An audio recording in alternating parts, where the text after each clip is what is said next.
सरिता की शादी एक अच्छे परिवार में हुई है। उसका पति रोहन उसे बहुत प्यार करता है। घर में उसकी सास शांति और ननद मीनाक्षी भी है, जो सरिता के किसी काम में दखल अंदाजी नहीं करती। लेकिन फिर भी सरिता को ऐसा लगता है कि दुनिया की सबसे ज्यादा बेचारी बहू वही है और सबसे ज्यादा अत्याचार उसी पर हो रहा है। माँ जी, ये लीजिए आपकी चाय। अरे बहू, तूने इतनी ज्यादा चीनी क्यों डाल दी चाय में? हाय हाय माँ जी, मैंने तो उतनी ही मीठी बनाई है जितनी मीठी आपको पसंद है।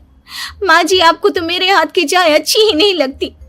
जब देखो कुछ न कुछ कमी निकाल ही देती हो। अरे बहू, तू एक बात के पीछे ही पड़ जाती है। मैंने ऐसा कब कहा कि तू रोज चाय खराब बनाती है? सरिता अपने कमरे में चली जाती है और फोन उठाकर अपनी माँ से बात करती है। हेलो माँ, कैसी हो आप? क्या कर रही हो? मैं तो ठीक हूँ, पर तू बता, तेरा मूड कैसा है? तेरी आवाज से लग रहा है कि कुछ तो हुआ है तेरे ससुराल में। अरे क्या बताऊँ माँ, यहाँ तो हर समय मेरे साथ बहुत बुरा व्यवहार होता है। मैंने अपनी सास के लिए इतनी अच्छी चाय बनाई, लेकिन मेरी सास चाय पीते ही मुझे 4 बातें सुना दी। बेटी, तू इतनी छोटी छोटी बातों पर ध्यान ही क्यों देती हो? तुम्हारी सास ने कुछ बोल भी दिया तो क्या हो गया, वो बड़ी है ना तुझसे।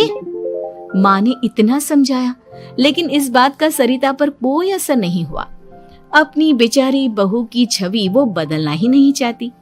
अगली सुबह सब नाश्ते की टेबल पर बैठकर नाश्ता कर रहे थे, तभी सरिता ने अपने पति से कहा, सुनिए जी, मुझे ना आज बाजार से कुछ सामान लेकर आना है। आज आप ऑफिस से आने के बाद मुझे लेकर चलना ना। भाभी, मुझे भी कुछ किताबें खरीदनी है। आप दोनों जा ही रहे हो तो मेरी किताबें भी ले आना। लो, अभी तो बात ही की है बाजार जाने की, तो एक फरमाइश आ गई। माँ जी, आप भी बता दो कुछ, और हाँ, मोहल्ले वालों से भी बोल दो अगर वो कुछ मंगवाना चाहते हो तो। बेचारी मीनाक्षी अपना सा मुंह लेकर रह गई। ये सब देखकर रोहन से चुप नहीं रह गया और वो गुस्से में बोला, सरिता, क्या हो गया है तुम्हें? मीनाक्षी ने तो सिर्फ किताबों के लिए बोला है। तुम्हें मीनाक्षी से इस तरह से बात नहीं करनी चाहिए। माफी मांगो उससे अभी। क्या? मैं माफी मांगू? दिन भर आपके घर के काम करूं मैं, आपकी और आपके घर वालों की बातें सुनूं मैं, और अब माफी भी मैं मांगू? ऐसा कभी नहीं हो सकता। ये बोलकर सरिता वहां से चली जाती है। एक दिन उनकी पड़ोसन घर आती है। अरे सरिता, क्या कर रही है? और क्या करूंगी भाभी जी, बस घर का काम ही कर रही हूँ। आप बताओ कैसे आना हुआ? अरे मैं तो तुम्हारा हालचाल पूछने आई थी, लेकिन तुम तो बिजी लग रही हो। कोई बात नहीं, मैं बाद में आ जाऊंगी। और क्या करूं भाभी जी, जब से शादी होकर आई हूँ ना, बस काम ही कर रही हूँ। और इस घर में ना कोई मेरी कदर नहीं करता। पति है जो बस घर से ऑफिस, ऑफिस से घर। ननद को तो कॉलेज से फुर्सत नहीं। बची सास तो उनका सारा समय मेरी गलतियां निकालने में लग जाता है। अरे ये क्या कह रही हो सरिता? तुम्हारी सास तो पूरे मोहल्ले में तुम्हारी तारीफ करती फिरती है कि तुम बहुत अच्छी हो, पूरा घर तुम्ही ने संभाल रखा है। हाँ तो क्या हुआ, इसमें गलत क्या कहती हैं? सच्ची तो कहती हैं। मेरी मर्जी के बिना इस घर का पत्ता भी नहीं हिलता। शाम को जब रोहन घर आया तो उसने सबसे कहा, कल हम सबको मौसी जी के घर जाना है। उनकी बेटी की शादी है। सब अपनी अपनी पैकिंग कर लो, सुबह होते ही निकल जाएंगे। और सरिता, तुम कान खोलकर सुन लो, वहां जाकर किसी की बुराई भलाई शुरू मत कर देना, नहीं तो मुझसे बुरा कोई नहीं होगा। हाय हाय जी, आप तो ऐसे कह रहे हो जैसे मैं सुबह शाम सबकी बुराई करती फिरती हूँ। आज तक कोई कह नहीं सकता कि मैंने किसी की पीठ पीछे किसी के बारे में कोई बुरी बात बोली हो तो। अरे बस बहू, बात को और ज्यादा आगे मत बढ़ा। हमें सब पता है तो हमारे साथ क्या व्यवहार करती है। ये बात घर तक रखना, शादी में किसी को कुछ मत बोलना, नहीं तो सब कहेंगे कि शांति की बहू कितना बोलती है। हाँ हाँ, सब कुछ तो मैं ही बोलती हूँ ना। आप लोग तो हर समय फूलों की बारिश करते रहते हो मेरे ऊपर। सारी गलती मेरी है जो मैं इस घर में आई। सबका कितना ध्यान रखती हूँ, लेकिन फिर भी मेरी तो आप लोगों की नजर में कोई कदर ही नहीं है। अगली सुबह सब लोग मौसी जी के घर पर चले जाते हैं। वहां पर शादी का माहौल होता है। सब जगह चहल पहल होती है, बहुत सारे मेहमान आए हैं। सरिता को वहां बहुत अच्छा लग रहा है। वो अपने मन में सोचती है, यहाँ कितना अच्छा लग रहा है, कितनी रौनक है। मैं यहाँ किसी से ज्यादा बात नहीं करूंगी। अगर मेरे मुंह से कुछ ऐसा वैसा निकल गया तो रोहन जी तो मुझसे गुस्सा हो जाएंगी। सरिता ये सब सोच ही रही थी कि वहां रोहन की कजिन साक्षी आ गई और सरिता से बोली, आप सरिता भाभी हो ना? जितना आपके बारे में सुना था, आप तो उससे भी ज्यादा सुंदर हो। हाँ वो तो है, मेरी सुंदरता की तारीफ सब करते हैं। मेरे मायके में तो सब यही बोलते हैं कि रोहन जी की किस्मत बहुत अच्छी है जिन्हें मैं मिली। लेकिन आप कौन है? मैंने आपको पहचाना नहीं। मैं रोहन भैया की कजिन हूँ। आपकी शादी पर नहीं आ पाई थी ना, इसलिए आप मुझसे मिली नहीं कभी। शांति मौसी और मीनाक्षी आपकी बहुत तारीफ करते हैं। क्या कहा तुमने? मेरी तारीफ? कभी नहीं। मेरे ससुराल वाले कभी मेरी तारीफ कर ही नहीं सकते। मैं इतनी अच्छी हूँ, मेहनती हूँ, लेकिन उन्हें तो मेरी कदर ही नहीं।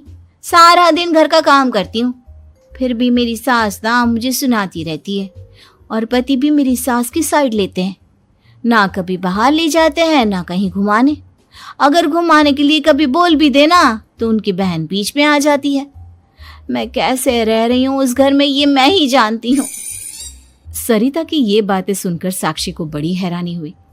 अब वो हर किसी के सामने अपनी बढ़ाई और ससुराल वालों की बुराई करने लगी।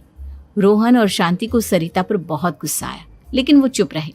अगले दिन जब वो अपने घर पर आए, सरिता, तुमने क्यों सबके सामने मेरी इज्जत का तमाशा बनाया? तुमसे बोला था ना कि चुप रहना। अजी ऐसा भी क्या कह दिया मैंने जो इतना भड़क रहे हो? तुम जहां जाती हो अपना रोना शुरू कर देती हो, कभी किसी दूसरे की बात ही नहीं सुनती, बस अपनी कहती रहती हो। तुमने सबके सामने हमारा तमाशा बनाकर रख दिया है। हे भगवान, मुझे अपने पास बुला ले। जिस घर में मेरी कदर ही नहीं, उस घर में मेरा क्या काम? अरे क्या करूंगी मैं यहाँ रहकर? जो भी आता है मुझे सुनाकर चला जाता है। मैं तो किसी से कुछ नहीं कहती। सीधी सादी बहू मिल गई है ना सबको, तो जो जी में आए वो करो। सरिता ने अपने आगे किसी को कुछ बोलने ही नहीं दिया, और उस दिन भी उसने सबके सामने खुद को बेचारी बना ही दिया। अगले दिन मीनाक्षी कॉलेज के लिए लेट हो रही थी, इसलिए वो हर काम जल्दी जल्दी कर रही थी। अपना नाश्ता लेने किचन में गई और पतीले में रखे गरम दूध को गिलास में डालने लगी। दूध का पतीला उसके हाथ से छूट गया और गरम गरम दूध उसके हाथ पर गिर गया। ओए माँ, हाय मेरा हाथ, माँ मेरा हाथ जल गया। मीनाक्षी की आवाज सुनकर सरिता दौड़ती हुई आई। ये क्या किया तुमने? तुम्हें नाश्ता चाहिए था तो मुझसे बोल देती, मैं क्या मना करती थी? अब पता नहीं कितने दिन की मुसीबत पाल ली तुमने। सरिता मीनाक्षी को उसके कमरे में ले गई और उसका बहुत ख्याल रखा। उसका इस तरह से ख्याल रखना शांति और रोहन को थोड़ा अजीब लगा। माँ, सरिता के दिमाग का भी कुछ पता नहीं। कल शादी में सबको इतना कुछ बोल कर आई है हमारे बारे में, और अब मीनाक्षी की कितनी अच्छी देखभाल कर रही है। ये ऐसा क्यों करती है? बेटा, तेरी बीवी की ना आदत हो गई है सबके सामने खुद को बेचारी दिखाने की, और आदत इतनी जल्दी नहीं बदलती। जब ये बोलना शुरू करती है तो रुकने का नाम ही नहीं लेती, इसलिए इसे पता ही नहीं चलता कि ये किसके सामने क्या बोली जा रही है। लेकिन दिल की बहुत अच्छी है। हमें भी अपना दिल बड़ा करके ये जैसी है इसे स्वीकार करना चाहिए।